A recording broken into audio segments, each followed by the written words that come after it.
At the age of 16, police cadet Jim Langevin's spinal cord was severed when a misfired bullet from an officer's revolver ricocheted off a metal locker and hit him in the neck. The incident left Jim paralyzed from the chest down, ending his lifelong dream of being a police officer. It left a huge void in my life. That was even a bigger hurdle to overcome than the physical readjustment of being paralyzed. But James had the good fortune to come from a loving family. With the support of his parents and 3 siblings, he began to make both the physical and the emotional adjustments needed to carry on with his life.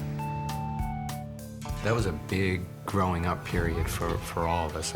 It somewhat defined how we operate even today. I've been so fortunate to come from the family that I do come from. My brothers, pitching in, helping me out. Jim was our brother. Yeah. And there wasn't anything we wouldn't do for him, right. Then and now. At one point, and we said, Jim, you've lost a lot. You don't have full use of your hands, you don't have your legs, but you still have your brain.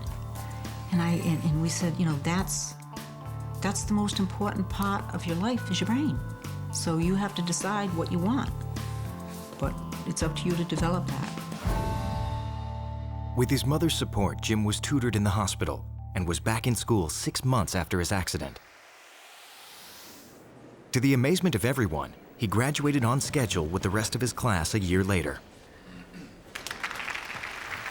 When Jim got his diploma, there was a standing ovation. It was just so emotional. And to see him move the thing across his head, it was because, he didn't have the use of his hands.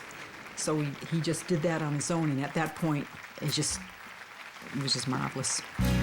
After graduation, Jim had some decisions to make. The love and community support he received immediately after the accident had a profound influence on his thinking. All right, ready? 1, 2, 3.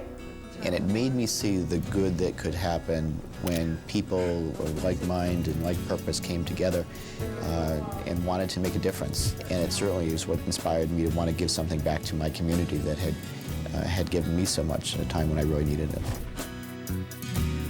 Jim began doing volunteer work in the community, starting with Frank Flaherty's campaign for the mayor of Warwick. I can still remember him with the physical limitations he had. It might take him 5 minutes to make a phone call on a touch-tone phone. He had to dial a phone almost with his wrist, but he did it. He was an inspiration to all of us. But it was while attending Rhode Island College that Jim's career in politics was set in motion. He ran for student council president and won. It gave him a purpose. It gave him something that really interested him. Eventually, Jim would be elected as the Rhode Island delegate to the Constitutional Convention and Rhode Island's youngest Secretary of State. As he ventured further and further into politics, Jim would draw on the limitless support of his family. He'd come down the road and, we'd be on either side and knocking on doors and seeing if they want people, because they'd have to come out to the street to speak to him.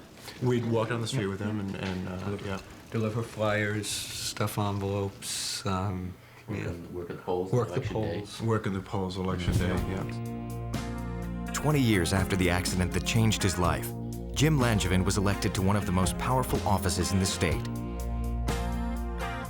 The tight-knit community that had supported him through it all was now asking Jim to represent them in Washington.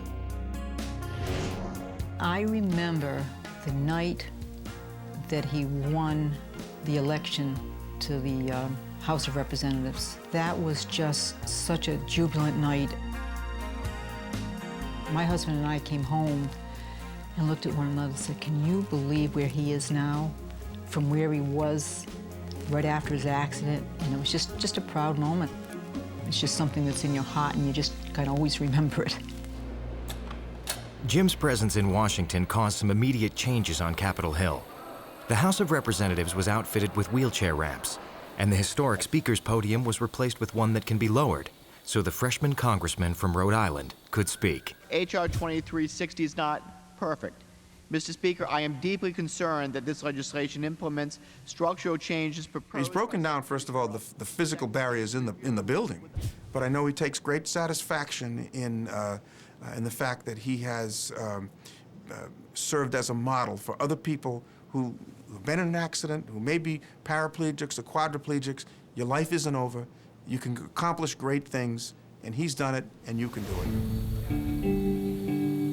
People that are in my situation, similar situations that have had traumatic accidents, you know, there's one of two paths that you can take. Okay.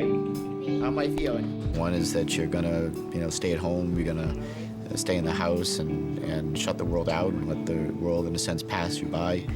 Or you have the choice of the other path of re-engaging in life and pursuing new goals and dreams. And for me, that's what I chose to do. I wasn't going to let life pass me by.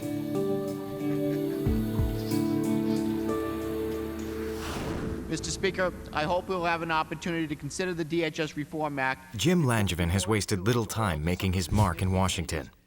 He serves on the powerful House Armed Services Committee and the House Select Committee on Homeland Security. Security and Telecommunications. He is also championing legislation that guarantees voting accessibility for the disabled, and he has made federal health care policy a priority of his term in office. Mr. Speaker, I hope The struggles that I've gone through have certainly had a profound impact on the way I view public service and the public policy-making process. Again, I believe we all face challenges in life of one form or another. I believe we all need a little help along the way. It's part of my philosophy in government. And I think if you give people the right tools and support around them, people can reach any goal or dream that they set for themselves. I'm the first person in a wheelchair to be elected to the United States House of Representatives. But as I've said to my colleagues, and I've said on the floor of the House before, I may be the first quadriplegic elected to Congress, but I most certainly will not be the last.